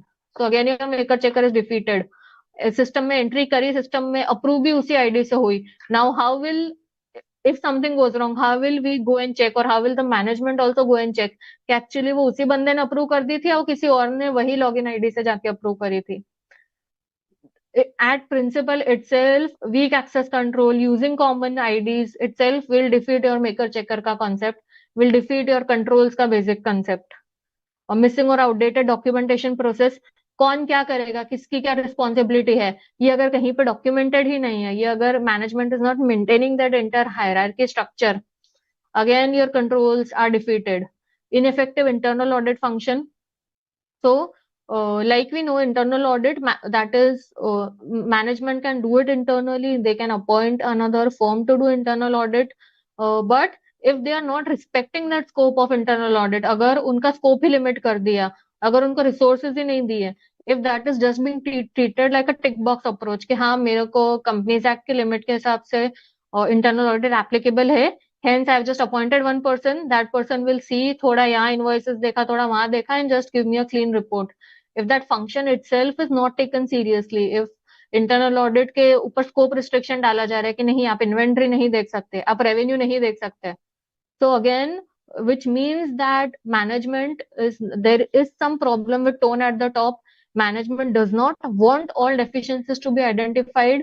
If we notice this as part of checking of internal audit function, again, a big red flag. We need to enhance our audit procedures. We need to think from point of view of fraud कि यहाँ कुछ हो सकता है या नहीं हो सकता है. और slow remediation, so supposing prior year में हमने उनको बता दिया था कि ये गलतियां है आपकी ऑडिट में, still have they remediated it, और क्या मैनेजमेंट का इंटेंट है उसको रेमेडिएट करना? Does management genuinely want to improve, or they just want, or they do not want to improve, they want these deficiencies to continue because there is something else going on at the back of these deficiencies. So again, we need to be very careful with how the remediations are taking place, what sort of maker checker relationships are there on the client, what sort of a control environment is there, whether at each and every stage there is a maker checker existing or not, if the client is using ERP, what sort of access controls are there, anywhere we find any loop, because this is typically a groundwork of field work in which you all will be there during the initial phases of your audit career. So anywhere, any missing loop that you find, anywhere you find maker checker is compromised, your segregation of duties is compromised, immediately inform your senior team members, go back to your audit planning and program and see what else we'll need to do in this.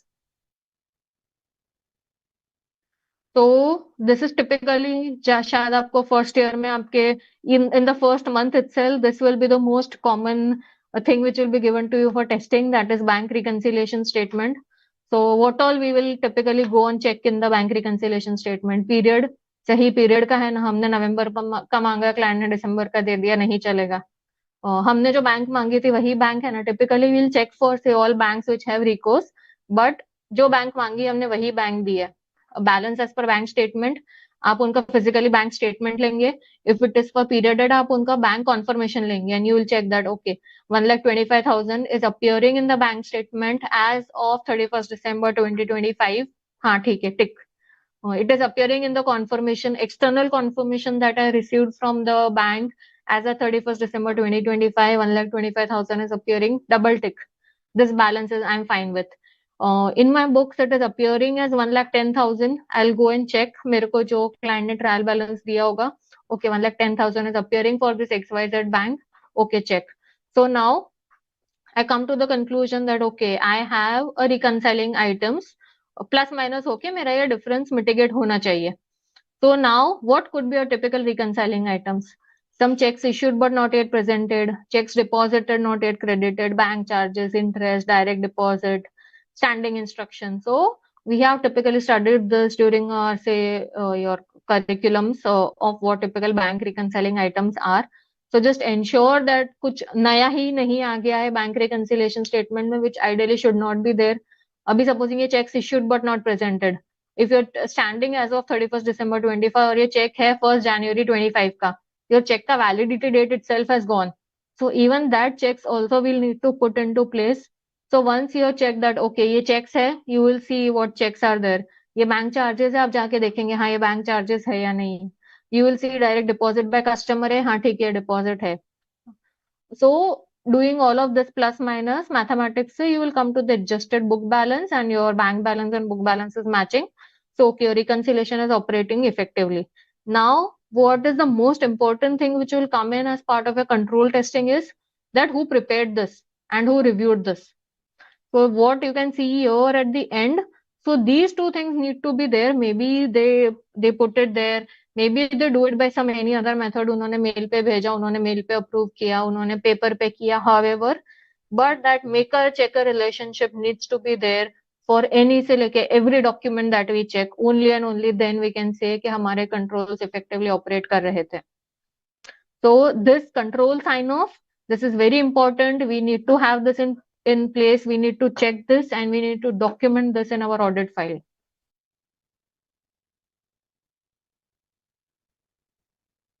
So just take a minute, have a look at it. Any questions that you have over controls testing before we go on to the main part, that is test of details.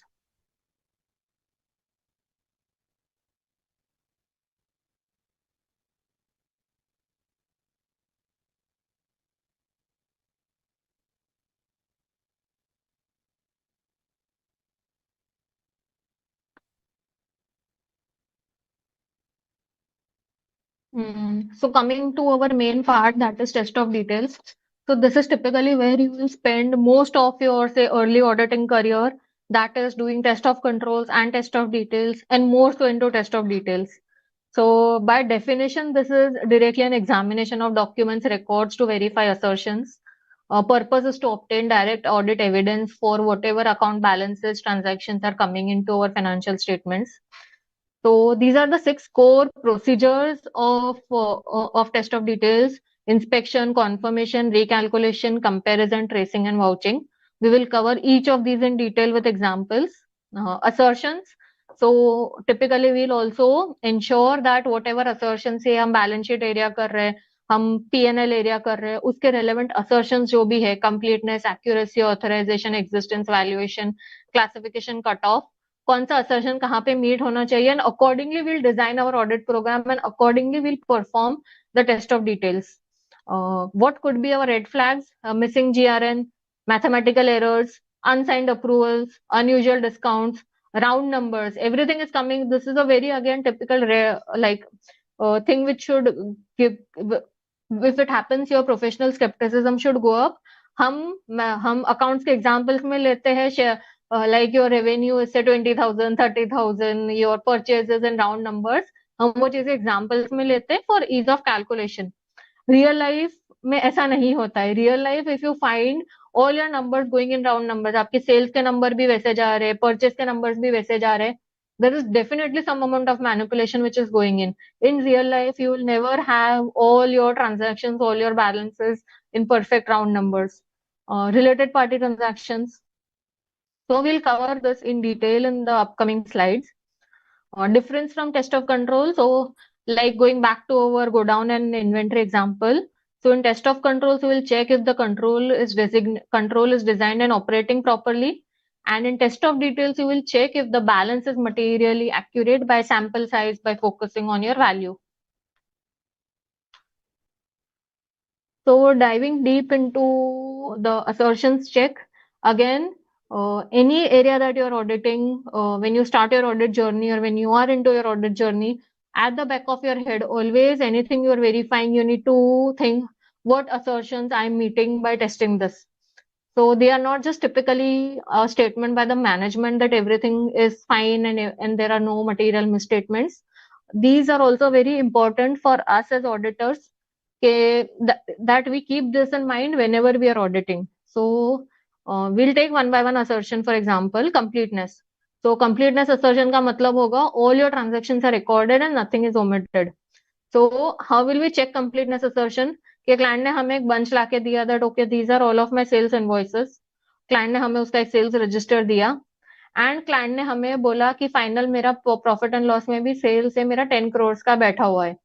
So I will check whether the 10 crore sales in the profit and loss account is matching with the sales register that the client has given me for all the sales transactions, and the sales invoices which the client has given me वो भी उसका ही part है. So I will check through कि मेरे को जो भी data मिला हुआ है that is complete. Just completeness. We are not going to the accuracy. आप बोल सकते हो उसमें भी कोई मैनिपुलेशन है, उसमें भी कोई फ्रॉड है, उसमें भी कुछ इनकरेक्टली कैलकुलेटेड है. So for that we'll come on to our next assertion, that is accuracy. So amounts है, amounts complete है, that is fine. But are those amounts accurate? We will check whether your computations are accurate.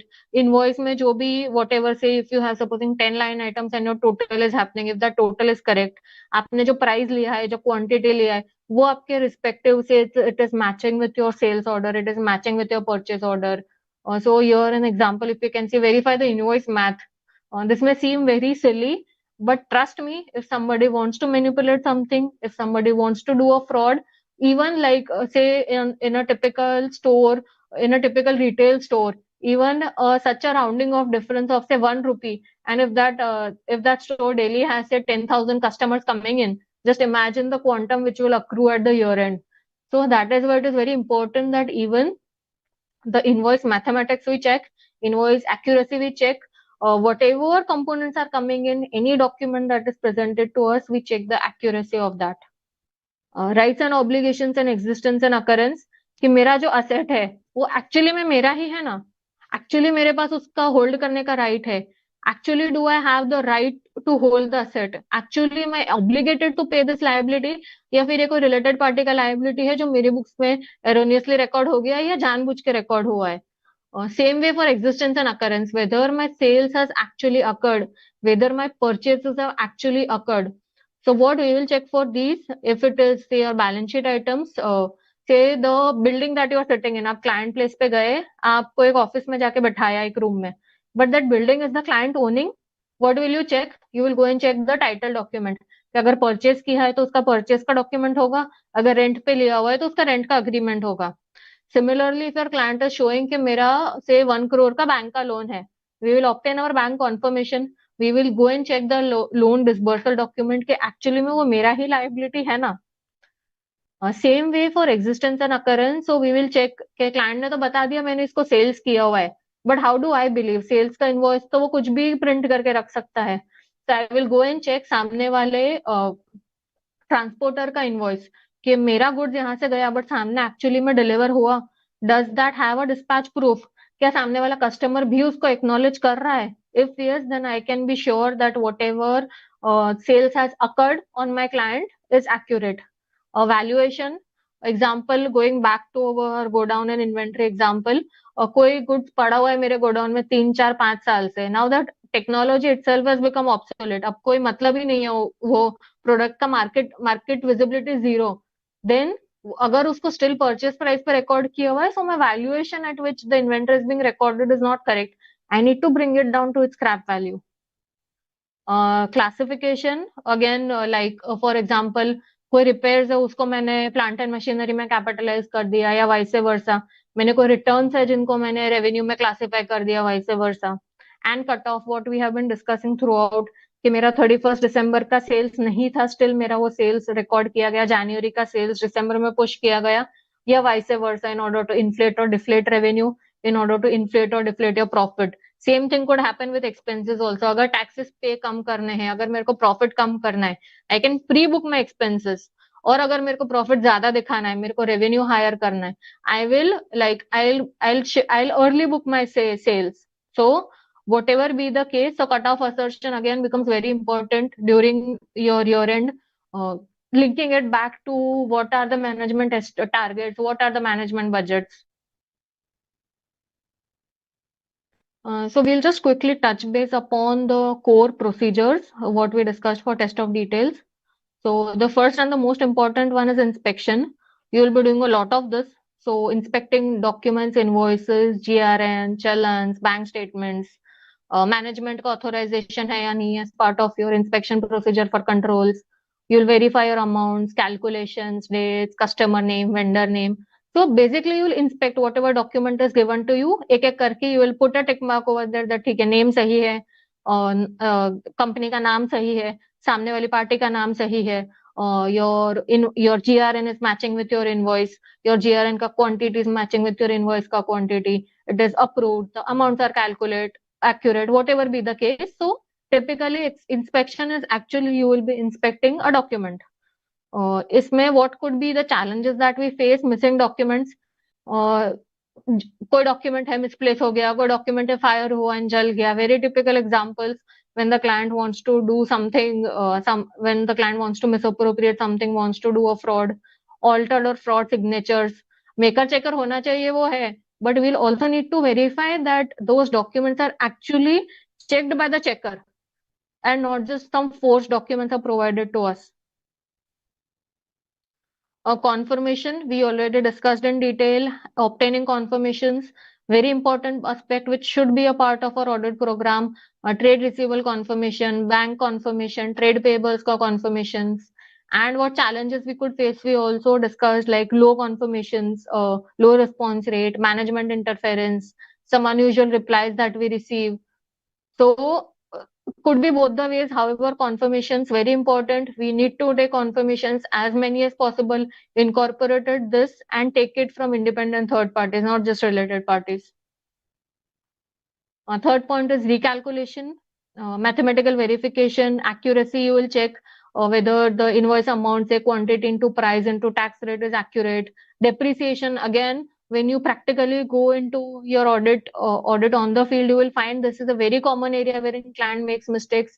कि वो useful life कुछ उन्होंने गलत ले लिया, उन्होंने उसका salvage value लेना भूल गए, depreciation rate they applied से plant and machinery का land and building में apply कर दिया और vice versa. So we need to check the calculations. Don't just blindly rely on your Excel, or on the data given by the client.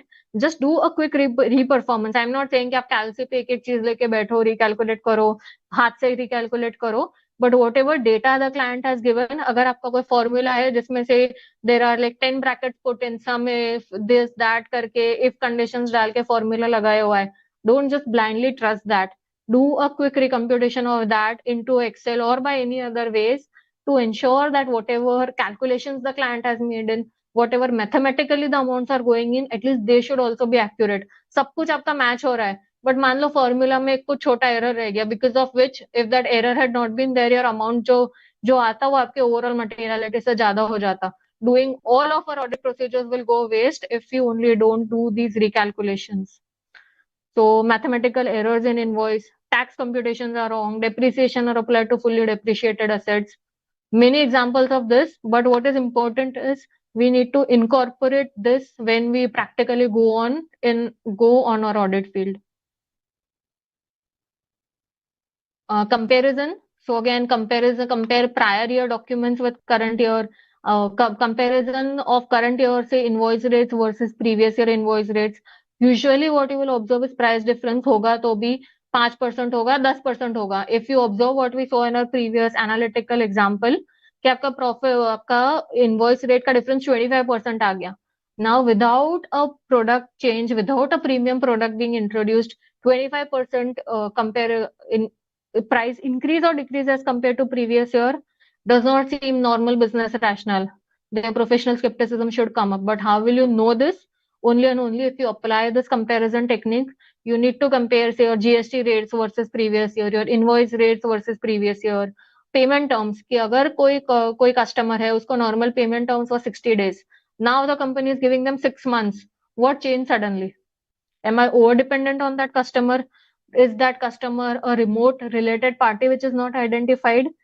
Anything could be there, but we'll only be able to investigate that only and only when we do this comparison, have this comparison procedure incorporated as part of our audit planning and program, and take appropriate actions whenever we notice any such anomalies. These are very like limited list of examples, could go on and on, but we need to have our thinking caps on as to this factor also we need to do. Round numbers, possible fabrication, what we discussed, unusually high discounts. Last year तक तो नहीं देते थे इनको, इस साल ही क्यों देना पड़ा मुझे discount? A related party transaction at different than arm's length, at different terms than unrelated party transactions. Your arm's length will come into question. Circular transactions like A sells to B, B sells to A at same price. So unless and until we do that comparison, we'll not get to know or we'll not be able to catch these. Tracing. So again, tracing, you can link it to your actual when you are doing your vouching. So trace the sales invoice to your bill of lading to your GL entry. When you're doing your completeness, your tracing and completeness will go hand in hand, because only and only once you trace the entire link, you can be sure of that, okay, my transactions recorded are complete, my account balances are complete. Trace your purchase invoice to your GRN, to your GL expense entry, your bank statement to your cash entry. So from source document to your, so direction for tracing will be you go from your source document and you go towards your GL, your trial balance, your financial statement line item. So form an entire link, through to through का link अगर आपका form हो रहा है, that is typically what your tracing will help you in. So source documents exist but GL is missing. So वो client ने आपको एक पूरा GRN का bunch दे दिया. Now you can find GRN, but उसका सामने का purchase invoice and entry is missing. Big red flag. Recorded in the wrong GL. मुझे दिख रहा है कि ये तो मेरा purchase का transaction है, but that is sitting in my miscellaneous expenses. Different amount. मेरे को जो source document में invoice में amount दिख रहा है और जो amount record हुआ है, that is different. So this is how our tracing will go, starting from the base document, going up to the financial statements ka entry. Everything that comes in the flow should be of the correct amount, should go in the correct flow. There should not be any missing links. Vouching. So next is identifying, that is you're doing typically your source documents ka vouching, tracing it backwards to your source document. So this will be like a second leg, you can say, of tracing. When you start your audit journey, this is something which you will which will come first to you, that is vouching. So be very thorough with this and don't just take it like a manual exercise, because it is where this is the base document. If you do not check these properly, your partners or your senior team members will not be able to identify, if you at the vouching stage are not able to identify any such anomalies like your GL entry with no supporting documents, आपका amount गलत जा रहा है, आपके source document सही नहीं है, if your GRN invoices, bank statements are not matching. So vouching typically means you take the base document, you take the voucher, and you trace it back to your original, whatever is coming into your financial statements, something which you will be spending a lot of your initial audit days on, initial audit time on. Just ensure that you do not treat just this as a mathematical or a mechanical exercise, and actually check these, because if you do not identify something which is going wrong at this stage, trust me, आगे जाके भी वो नहीं identify होगा. So it's very important that you, as being the eyes and ears of your audit firm on the field, are very, very thorough with this exercise.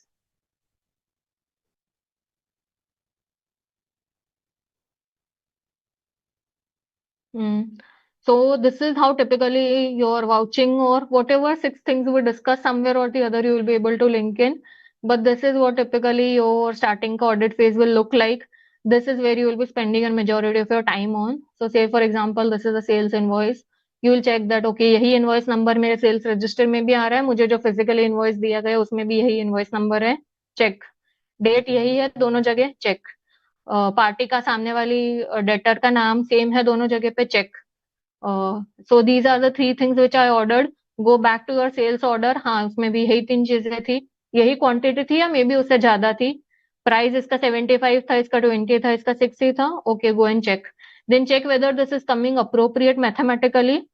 Fine, everything check. Discount इस साल, see this is a very reasonable amount of 5,000, but assume this were say 30,000, 40,000 or 50,000. Have your thinking caps on कि उनको इतना discount क्यों दिया गया. Historically देते थे, गो एंड कंपेयर. नहीं देते थे, इस साल ही क्यों दिया है, that will be a red flag. Discount दी, okay fine, again check the mathematical accuracy. GST 18%, go and check whether that is the applicable rate, उसमें कुछ बढ़ा है, कम हुआ है. फ्रेट चार्जेस लगाया 5,000, go and check where this thing is actually located in. So you can see this, we are getting it 2 different locations, Bangalore to Mumbai. Fine हो सकता है इतना freight, since it is moving across states. मान लो आपकी city में ही है same, if both the addresses were of Mumbai और both the addresses were of Bangalore, why such high freight? So these all questions you will only be able to raise when you have actually understood the through to through business of the company. You have applied your test of details and your test of controls appropriately. Then only these questions you will be able to raise and be able to get answers to these. What are your payment terms? 30 days, 60 days, 90 days. Do they seem reasonable? क्या मैं सब customers को इतना ही दे रहे हैं हम, और is it exceptional कि बाकी सबका 30 है और इनका 180 है? Why is this a related party which I do not know of? Authorized signatory, again linking it back to our control testing, somebody should be authorizing this. Authorization also should be as per the matrix, should not be forged, should be genuine. Similarly, coming to the other side, your purchase invoice, what is the GST invoice number, invoice date, what are your typical descriptions in your quantity, आपका क्या है, total price क्या है, क्या GST हुआ है, what are your payment terms. Here you can see it is net 15 days mentioned. बाकी सबका भी क्या उतना ही है? क्या मेरे को कोई exceptional favor मिल रहा है in when I'm purchasing from that particular party? Then why? Is it appropriately approved? Are these matching with my purchase order? Is this mathematically accurate? Same questions, like looking at it from 2 separate lenses of sales and purchase. अब आते हैं हम इनके dispatch documents पर, that is your GRN note and your lorry receipt note. So typically your lorry receipt will be a supporting for your sales. मैंने यहाँ से भेजा गुड्स, सामने वाले को गुड्स मिला. Is that the same nature of goods what was appearing? Say we have the sales invoice. So are these components only appearing in my lorry receipt, or is that something else also? Does the total quantity match? If my supposing terms of sales are that my sales is completed when my सामने वाला party receives the goods, then have I not recorded the sales unless and until the goods are delivered to the opposite party? So when has it been delivered? By whom? Is that you will get all of those details herein. When the transporter will declare that the goods are received in good condition for transportation and will be delivered, and that finally your customer or whoever is there at the receiving end, they will sign the lorry receipt. So this is how your typical sales ka pura chain will close when your lorry receipt is signed. And same will apply for your goods receipt note when you're purchasing. So this is an internal document that my procurement or my purchase team will prepare on the client, whether the quality check is done, what sort of goods have been received, against what PO, against what invoice, receiver details, verified, their signature, store in charge approval. So these are typically the documents. I have just taken a broad base sample. These are the documents which you will be dealing it in day-to-day part of your, when you practically go on the field. So just ensure you take a thorough understanding of these. Understand each and every field, not just हाँ ठीक है total match हुआ, name match हुआ, fine जाने दिया.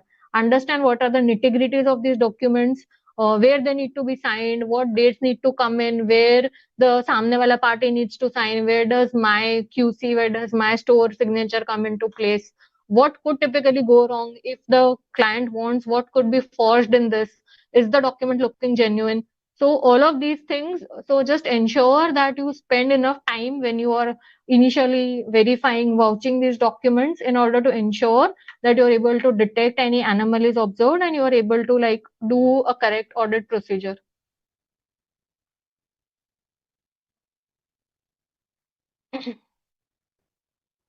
So next is we'll quickly cover what could be your typical sampling look like. So हमारा typical example आएगा कि we determine the materiality, we saw what procedures we are supposed to do, but then are we supposed to like vouch for everything? Is it practically possible? The answer is no. So we will always select some samples. Now samples will again be a combination of your understanding of the entity, what risk you are envisaging on the entity, based on that what materiality have you determined, and what testing do you need to do. So all of those things taken together will form part of your, so like you can see on the first bullet, so book value, that is your balance of the transaction, say your revenue is 100 crores, what is your assurance factor, this will be determined so this can differ based on your auditor judgment, based on your understanding of the entity. You will divide that by the materiality, which we discussed computing earlier, and by what risk factor we are carrying for that client for that line item. So this is typically how you will determine, because you will not go ad hoc on a client and tell them कि चलो मुझे sales में 100 invoices निकाल के दे दो, purchase में 50 निकाल के दे दो, मेरा audit complete हो जाएगा. No, this is not how we audit. Or we will need to determine sample size by a very that should be statistically approved sample size. It should take into account our risk factor, our assurance factor, our materiality, and then we will determine what are the total number of samples we need to test on a audit client. So if you have a higher control risk, your sample size will increase. Like we discussed for the inventory example, आपका कोई वहां पे gatekeeper है ही नहीं, आपका कोई store in charge है ही नहीं, your automatically your control risk goes up. You will have to maybe check more number of samples vis-a-vis which you would check if you see that okay there are appropriate controls operating on my, say on my inventory storehouse, inventory warehouse.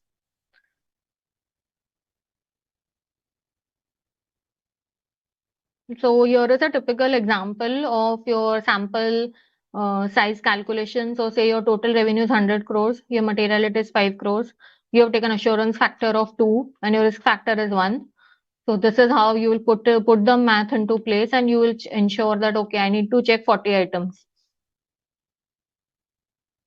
So your total the total items, your total balance population, your assurance factor, that is the statistical confidence level, materiality, what we decided. Typically, this materiality will be a performance materiality because this is being applied to a particular line item, that is revenue in this case, and risk factor, that is risk of non-detection.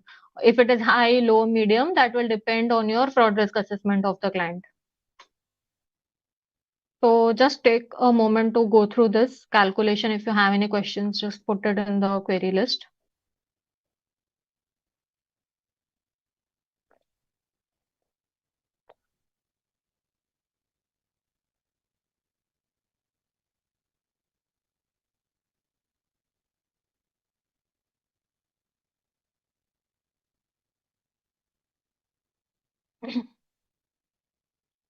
So for the remaining of the session, we'll just quickly take some practical examples as to what in each case, what audit program we can design, since now we are familiar with our test of controls and our test of details.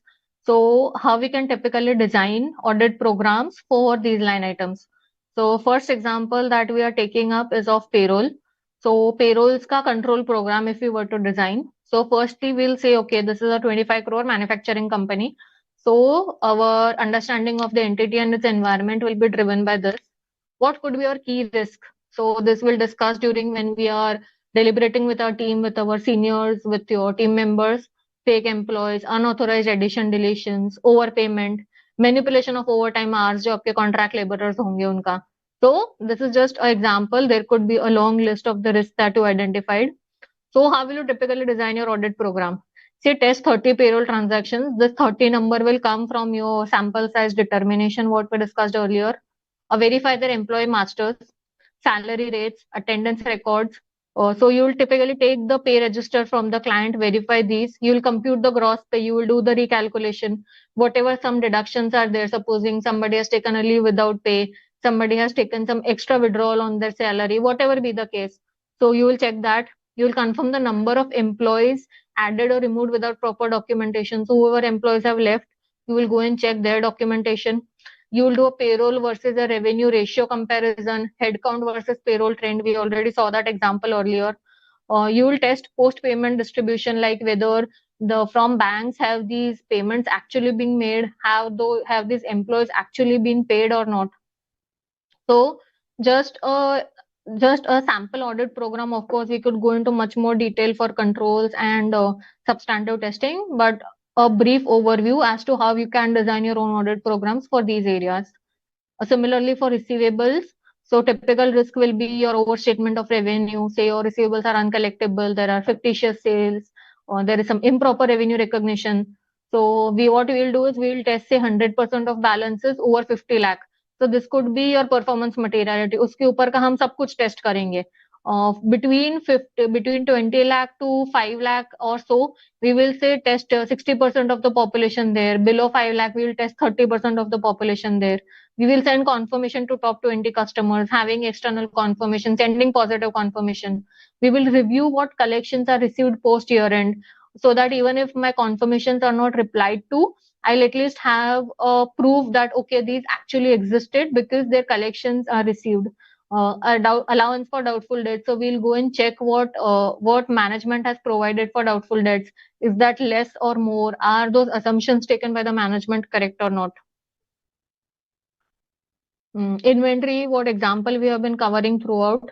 So obsolescence, valuation errors, your inventory will not be appropriately valued.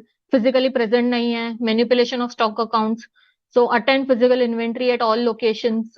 If those locations say like if your client has 150 locations, maybe then you need to do a sampling on the locations that you will decide. Or else if they have only major say 3, 4, 5 warehouses, try to cover all. If you have an example where they say your client has say 500 warehouses, they are spread throughout the country.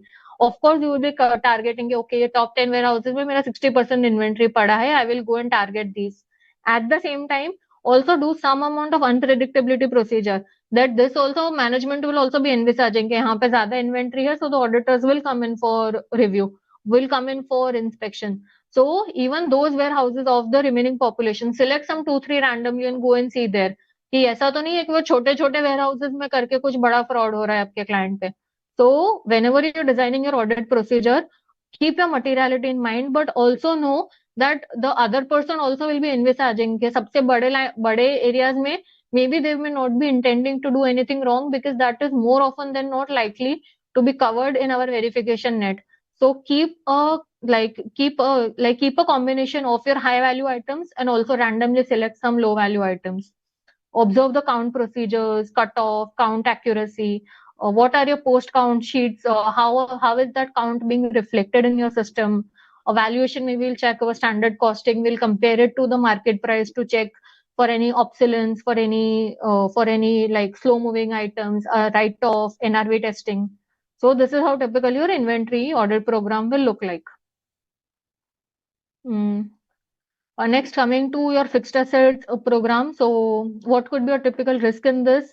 That is capitalization of your revenue items like repairs, improper capitalization, asset impairment not recognized, disposal gain losses being recognized incorrectly.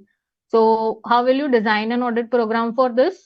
So you will say check 100% of additions which are above 50 lakh, which typically will be your materiality level, and 60% of sample below 50 lakhs. So this is how you will tell the client, okay, these are the invoices that I need, basis which I'll be doing my vouching, my verification, my recalculations, verify supporting documents, invoice, approvals, contracts.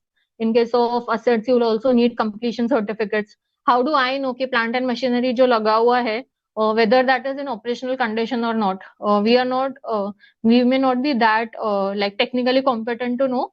So we'll ask for an engineer certificate or for the plant head or whoever is looking after that. Or if we have some doubt, we can also involve an independent engineer कि उनका certificate लेके आओ that I know that this plant and machinery is in a fit state to operate. Physical verification, like for inventory, we can do it for major assets also. Depreciation recalculation as per policy, whether the useful lives are not being taken very inappropriately. That for this make of plant and machinery, typical industry में है कि 15 साल useful life ले रहे हैं. I am taking 50. Why will it last 50 years for me and 15 years for the market as usual? So these all factors also will have an impact on your depreciation computation. Say you are checking your disposals of plant and machinery, impairment. So we discussed example of because of say could be triggered because of some climate risk, because of some like technology going obsolete, because that technology is no longer वो machinery से जो product बनता था वही अब market में उसका demand नहीं है and that machinery can not be modified then even that could have an impairment indicator on your fixed assets. Hmm. Coming to the most important, in most of your clients, you will identify revenue as a fraud risk because typically, however, like हम भी जो कोई normal अगर company का financials देखते हैं, balance sheet PNL देखते हैं, तो हम उसके रेवेन्यू साइज से जज करते हैं कि ये कंपनी 1000 करोड़ की है, ये कंपनी 500 करोड़ की है, this company is a 10,000 crore company. So revenue always will be a high focus area of the management. Management will always try and protect this line item. And if there is a high focus of the management, obviously we as auditors also need to be highly focused on that line item. So a revenue approaching target at year end, what you have been discussing throughout the session, high sales return post period end, unusual customer terms, weak revenue controls, maker checker not there, undue management pressure to meet the results, to meet the industry expectations, to meet the promoter expectations, whatever could be the case. So if we see specifically cut off as a high risk, so what we'll do is we'll be testing 100% of the revenue transactions of the last month, that is your March year end or your December year end. You will send customer confirmations directly, not via management again, independent confirmations to be sent. You will check, you will do the physical verification of your delivery documentation, post year end sales return analysis, that sales तो बढ़ा है पर अगर मेरा उतना ही sales return year end के बाद बढ़ गया है, you need to go into detail for reasons of each and every one of those to ensure there have been no fictitious sales transactions recorded. There have been no like just pushing of the sales to meet the targets being done, and those are actual genuine sales transactions being done. Management inquiry, pressure to meet targets. So all of these linking it back to our fraud risk assessment, understanding of the entity.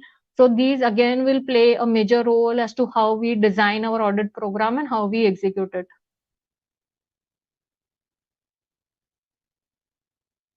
So when we practically go on to documentation of our audit evidences, so their strongest evidence will always be your external direct confirmations received direct or directly originated documents. So documents which come from a third party, confirmations which directly come externally to us, that will be our strongest evidence on which we can rely more than some document which is provided by the management or which is internally generated. Your documentation requirements. So just doing all of this is not sufficient. How you're able to showcase it, say to your or to your seniors, to your reviewers. If any external review comes and say ICA wants to review your file, say NAFRA wants to review your file, what document you have done. सिर्फ इतना बोल देना कि हाँ मैंने ये सब चीजें कर लिया, whatever we discussed across the sessions, आपने सब कुछ कर लिया, but आपने अगर उसका कोई ट्रैक ही नहीं रखा, आपने उसको कहीं पे डॉक्यूमेंट ही नहीं किया, how will someone believe that you have tested these? So it's not just testing these, but also documenting this, that is very much required as to what was tested, how it was tested, when tested, by whom, what were your results of testing, what was your ultimate conclusion which came up by your testing, whether everything was operating effectively, whether you noted some anomalies, whether you noted some misstatements. So just towards like to close the session, we'll just go by some items which we need to include in our audit work papers. Example, objective should be very clear as to clear statement of what assertion is being documented, whether you're checking your completeness, your accuracy, or cutoff. For example, to verify all accounted receivables exist and are collectible. So you're checking your existence assertion, sorry. So this needs to be very clearly brought out on your file. A description of the item or account being tested. So say your account name, your balance as at that date, what is your source? It is GL, it is trial balance. Example, trade receivable balance 30 crores as at 31st December as per the trial balance. Your audit procedure performed, what 4 5 examples we covered earlier. So obtain invoice listing from this department, selected 30 samples using stratified sampling. So very important, what sampling method we have used, verified for each invoice, existence, authorization, mathematical accuracy, your delivery proof, what we saw, the GRN, the lorry receipt, the GL posting, your sample population size, what is there, what amount of population you are testing on, say above a certain threshold you will test 100%, below that you will test 50%. A sample selection bias. So auditors need to be very, very unbiased whenever we are selecting any samples. So any new customers not being selected or our sampling being biased. We saw how we select the samples based on our risk, materiality, assurance factor, risk factor. So how actually what we have applied and how basis that we have selected our samples. What are the results of our testing? So like I mentioned, we did everything, but ultimately what is the conclusion and what all we did, that needs to clearly come out on our audit file. So number of exceptions that we obtained, details of each exception. So I tested 30 invoices. Out of that, 28 were no issues. One invoice had some missing approval. One invoice, more than 90 days, it was uncollected and management was not able to provide me with an explanation. So all of these things, unless you have these things documented in your work paper in detail, nor your seniors will be able to check and give you any review points or say whether you have done this thing correctly or not, and nor will your documentation stand good in front of any regulatory authority. So we need to be very clear, very specific when we are documenting these things in our work paper. Our conclusion, what responses the management gave, what follow-up we, like for example, you're in credit approval obtained retrospectively, a PDD, that is your provision for doubtful debts, was recorded by the management for this invoice which is outstanding for more than 90 days. So whatever we do, whatever steps in audit we do on a day-to-day basis, we need to have a detailed record of that in whatever system your audit firm is having, whether you record it, say, as an audit memo, whether you record it in an Excel file, whether you record it in some system, depending on the internal procedure of your audit firm. But the most important thing is having a clear record, having a clear trail of our work. Right from the start to the ending conclusion that we reached, each and everything needs to be documented. So some of the common mistakes what to avoid, that is weak documentation. So we'll just have a quick glance through this. So verified invoices, checked sales. So this is very vague. This does not say what was done, how was done. So like we saw earlier, so tested 30 invoices. Out of that, 28 were fine. We found problems in 2 of them. Sample of 30 invoices tested. No population, nothing is mentioned. So what was my total sample size? How did I come to 30 samples? What materiality I used? What risk factor I used? What sampling technique I used? We need to mention them. All items are okay. Everything is fine. So does not confirm what procedures were done. So again, there was no exceptions identified in how many items, what exceptions were identified in those, how we subsequently resolved them. Everything needs to be there. Just saying कि हाँ मैंने सब कुछ देख लिया है, सब सही है, does not hold good in eyes of your reviewer, in eyes of your partner, or in eyes of the regulator. Exception written only as difference recorded, but उसका हमने क्या किया? What was the steps ultimately done? Difference noted के साथ में, are we fine to issue a clean audit opinion? Do we need to modify our audit opinion? What responses we took from the management? We need to have that documented. Adjusted 29 crores, but क्यों, कहाँ, कैसे adjust किया? In what balance did we adjust that? We need to have a detailed note of that. Or no link of assertion. So what exactly were we testing? What assertions were we been trying to address via the testing is not documented. Or no rationale for procedures choice. So just randomly हमने 10 confirmations भेज दिए. No, that is not how we design our audit procedure. We need to have that, okay, we are testing top 20 customers for confirmation, which is representing 60% of my accounts receivable balance because of, say, concentration of credit risk, prior confirmation exceptions, because of some fraud risk identified, work paper not signed and dated.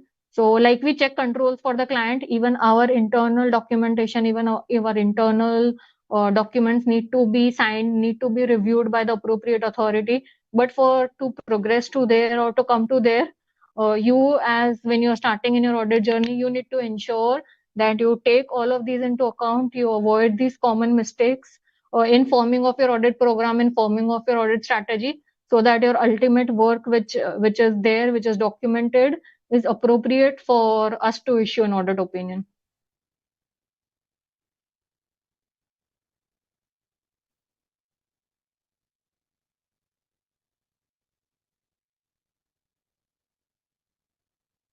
Mm. So we have covered a majority part of our audit planning and program. So if any questions are there, sir, we can take that up.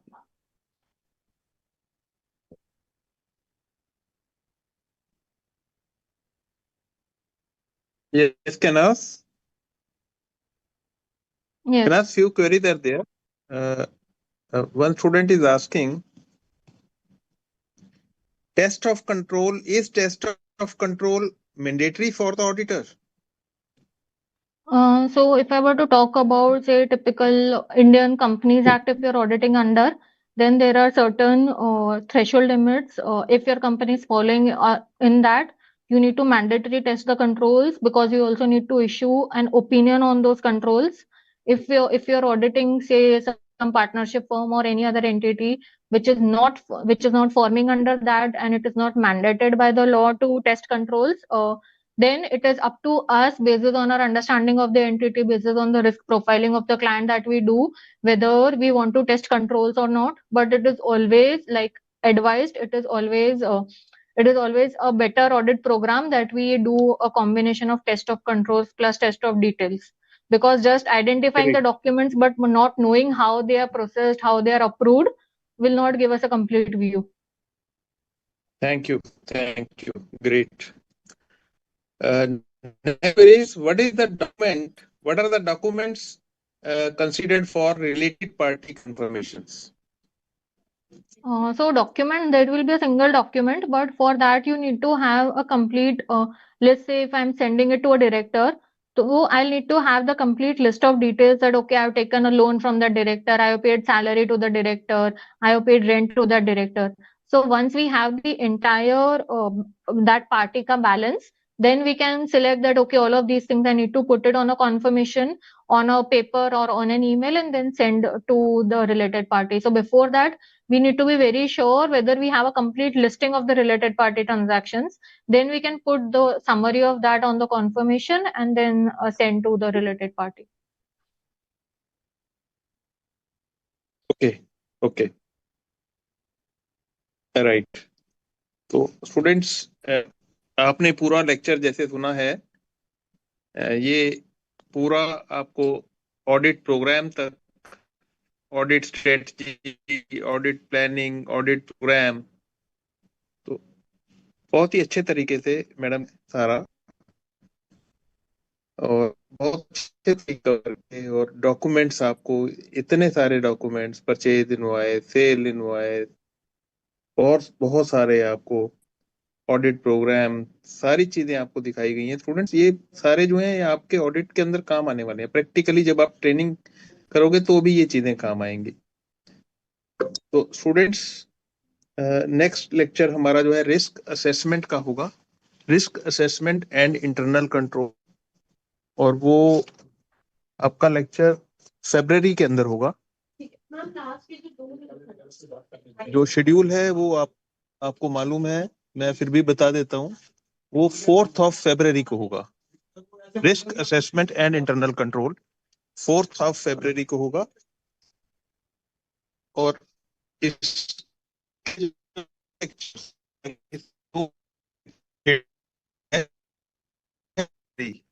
Saturday को, तो students और आपकी कोई query दें तो वो हम ले सकते हैं। आई होप स्टूडेंट्स आपकी क्वेरीज मेरे ख्याल से और कोई नहीं है, और हमने सब सारी क्वेरीज ले ली हैं। और केनास मैडम का मैं स्पेशली थैंक्स कर रहा हूँ, क्योंकि बिकॉज बहुत अच्छा उन्होंने थैंक यू। स्टूडेंट्स को गाइड किया है, और स्टूडेंट्स आपके लिए एसेट बन गई है ये, जो आपके माइंड में चीज रहेंगी, फॉर एवर रहेंगी, और जब तक आपकी सीए चलेगी तब तक आप इनको प्रैक्टिकली यूज करना, प्रैक्टिकली इंप्लीमेंट करना। जो मैडम ने आपको चीजें सिखाई हैं उनको आपको प्रैक्टिकली यूज भी करना उनको, और आपको बहुत अच्छा लगेगा। आगे भी और चीजें अच्छी सिखाई जाएंगी, रिस्क असेसमेंट, एविडेंस आएगा, सारी बातें हम करते रहेंगे। तो with these words, Kanaj madam का मैं बहुत बहुत I am really grateful to you and thankful Thank to you, you. sir.